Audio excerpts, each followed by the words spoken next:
One word का एक page है, वन वर्ड सब्स्टिट्यूशन 1, और इसके लिए अभी एक एक सेंटेंस को देखना, एक एक क्वेश्चन को देखना होगा। कुल मिलाकर 50 क्वेश्चन हमें लेना है इस सेशन में। A person with a long experience of any occupation, यूं तो सारे वर्ड लग रहे हैं। अगर जीनियस और एम्बिडेक्स्ट्रस को हटा दे तो वेटरन और सीजन दोनों ही हैं। एक्चुअली आंसर यहाँ वेटरन होगा। जीनियस आप जानते हैं कहीं से नहीं आ रहा है, टैलेंटेड होता है। एम्बिडेक्स्ट्रस जो दोनों हाथों को इस्तेमाल करे, और सीजन मतलब जो हर एक परिस्थिति को झेल चुका है।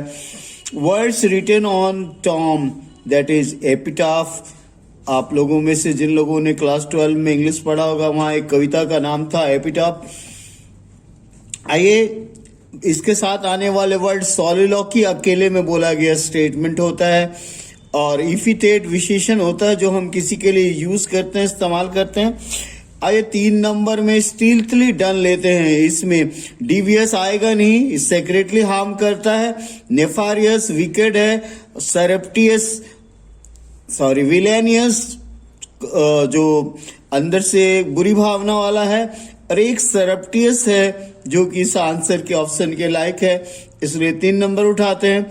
Something no longer in use, ये क्वेश्चन तो कितनी बार एग्जाम में पूछा गया पता नहीं, ये ऑब्सोलेट है। ध्यान दीजिएगा, बहुत ही इंपॉर्टेंट वर्ड्स हैं, सारे एग्जाम में पूछे हुए वर्ड्स हैं। देखना है कि आप पे ध्यान कितना देते हैं। One doesn't concern with right और रॉन्ग, ये अमोरल होता है।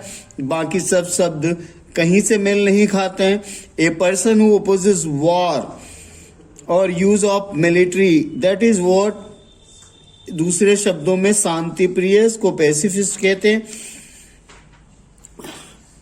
नेक्स्ट वन, अगला है क्वेश्चन, कॉल अपॉन गॉड, ये इन्वोकेशन होता है। इन्वोकेशन का नंबर 1 है शायद, ध्यान से देखिएगा, इन्वोकेशन 1 नंबर में आ रहा। Fear of being enclosed in A small space, claustrophobia होता है। एंड क्लॉस्ट्रोफोबिया का ऑप्शन 2 नंबर में है। नेक्स्ट,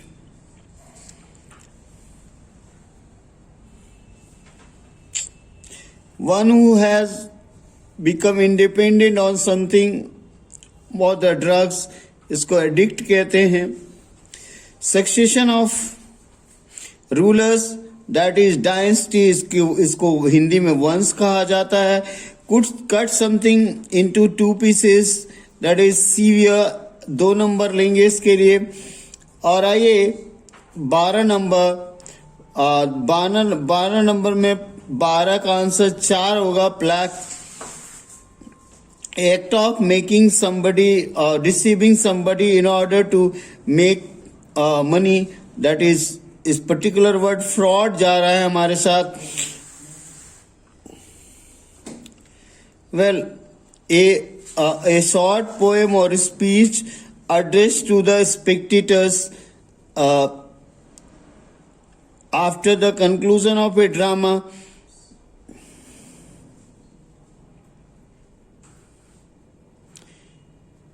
ये 3 नंबर एपिलॉग होगा।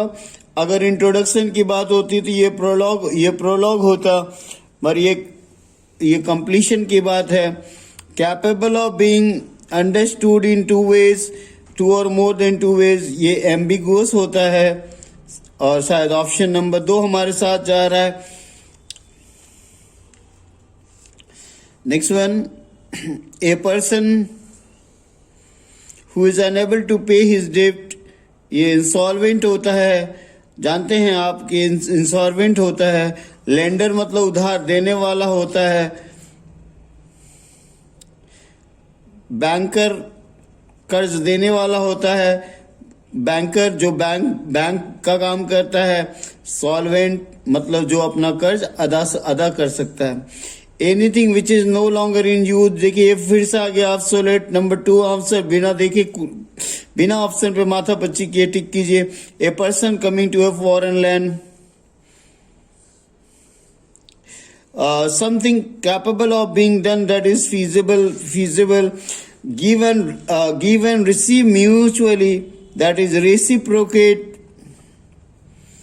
One who can think about the future well with imagination, and ये विजनरी पर्टिकुलर वर्ड होता है जो आगे सोच सकता है।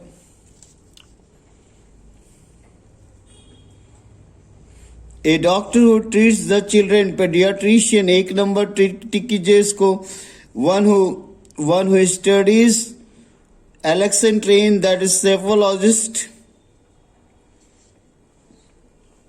One who believes in offering equal opportunity to women in all spheres, that is feminist.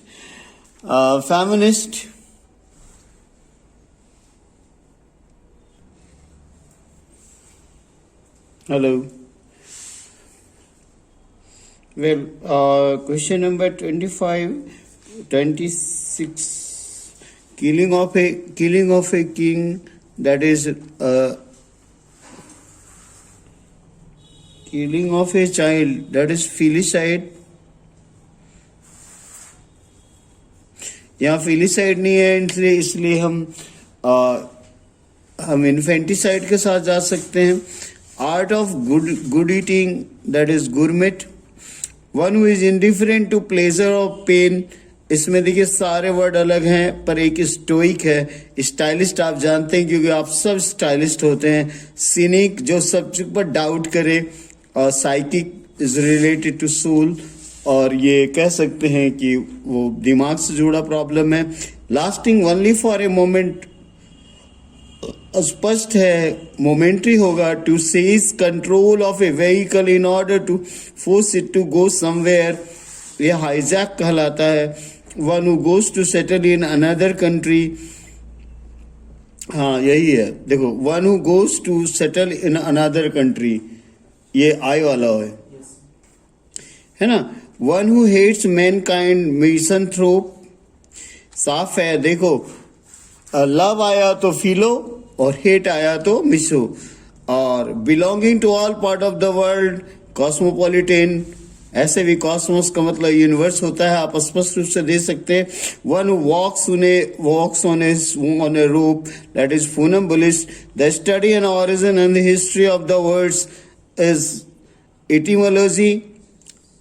A person who breaks in a house to steal in order to steal, burglar होता है। Study of map, cartography कहलाता है। टफ्स tissue in joints, ligament कहलाता है इसका। अंडरडेनमेंट, muscle fibre से कोई मतलब नहीं। First model of a new device, prototype. A building where an audience sits is called auditorium. That which last only for a short time, that is transitory. देखिएगा अब rotatory, अगर रोटेटरी की बात करें तो रोटेटरी कहीं से नहीं आ रहा। रिपोजिटरी स्टोर होता है, और रेगुलर मतलब नियमित होता है। रेडी टू बिलीव एनीथिंग, इसको क्रेडिबल कहेंगे, नो क्रेडुलस कहेंगे, सॉरी। आगे बढ़ते हैं।